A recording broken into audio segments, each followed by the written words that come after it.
hajya nababwira ngo tworore udukwavu ntimurabona ko ubu aha muyagayaga mwari muzi yuko ubwiza buva hehe agakwavu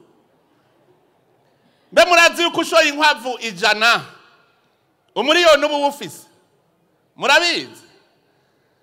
urukwavu mu mwaka twazigendereje ruvyara 42 n'imiburiburi none wumva ufise inkwavu 10 mwumvise umuriyoni mwawumvise ubunyene aho uvuye reka n'ibintu byoroshe twarazanye inkwavu zimwe za kijambere nziza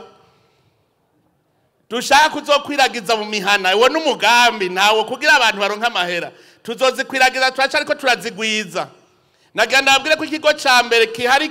kizana izizovyara izo muzokorora gushika ubu twarabonye yuko mu ndwi havuka nk'inkwavu 300 mu gihe kiza tuzoba twazanye vya bigo byo kuvyarizamwo inkwavu hanyuma bace babaha rero mwese abene gihugu umuriyoni mu mwaka umwe mwese muzaba mufise amamiliyoni twaramaze kuzizana niho jewe simvugira ibintu gutya ziri ngaha mu Burundi mbere mushima tugira n'ikigo n'ibihugu byo mu karere bizohora biza kuguriramo inkwavu imivyaro aho umurundi wese rero ndabereka ingene tugira dutunge umurundi wese yifitiye inkwavu n'uzotanguza 5 gusa zora mu mwaka icazoba afise nyankwavu ni nziza mu kwezi kumwe rurarupima ikiro mu mezi 3 rurarupima ibiro 3 n'inusu mu mezi 3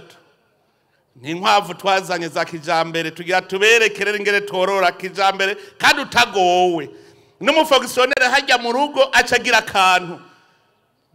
ku buryo tuzosigara twimbura inyama dushora hanze atawukigura